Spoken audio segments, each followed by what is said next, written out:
Hi, I thought I'd do a little video about how I started as a micro dairy. I quite often get asked by people now, how did I get going? How did I start selling milk? So I thought I'd share with you what I did.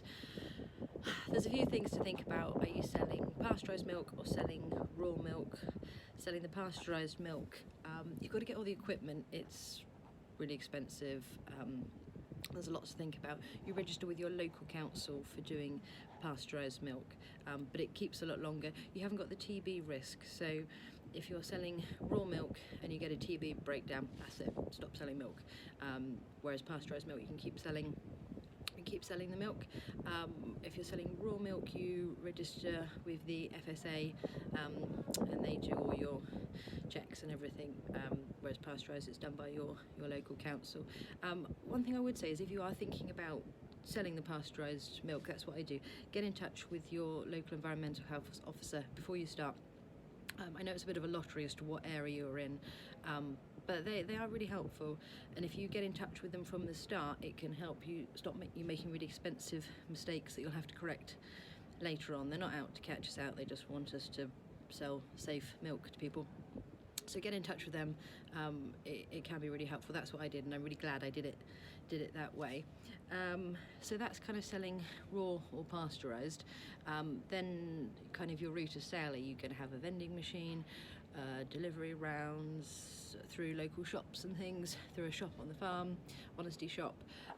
So I do a few of those. I didn't go down the vending machine route to start with, just because I was doing small quantities, and the vending machines are so expensive. So for me, I thought, I'm just going to start selling it off of the farm on an honesty-based system, and then I started doing the delivery routes. The delivery routes work really well for me because I always know what my orders are going to be. I've got such a small number of cows, and where they have the calves with them, I've not got a lot of milk, so I can't really cope with the great changes in demand from, you know, sort of summer weekend days and things that people would have with the vending machine. It's always very regular with the milk delivery rounds.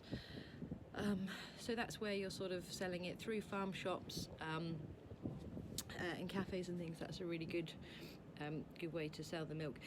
One thing I've heard from other people say about vending machines, so if you're having a vending machine on farm, that's great because you just haven't got to go too far with the milk, and it's on site to look after it. But I've heard people say that when the customers come and buy the milk from the vending machine, they sort of see the farm as a free area for them to then roam around and go and have a look. So that's just one thing to bear in mind if you're putting a vending machine on the farm.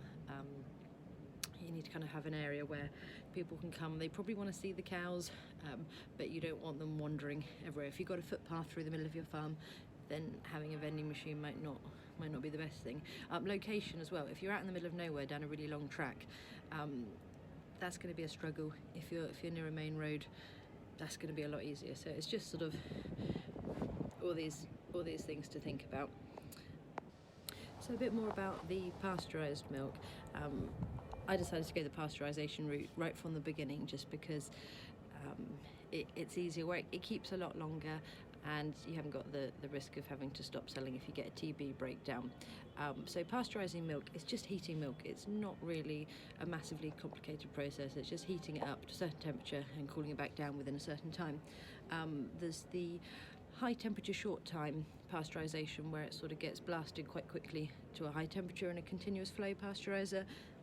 It's usually sort of, it's either 73 or 75 degrees Celsius, and then it's instantly cooled back down again. There's batch pasteurising, which is what I do. It's a lower temperature, longer time pasteurisation. So the milk is heated up to 63 degrees Celsius. It's held there for half an hour, and then it's rapidly cooled.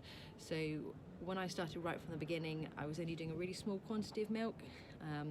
I didn't buy a pasteuriser straight away just because the equipment is so expensive, and I wasn't sure if it was going to take off, if I was going to have customers.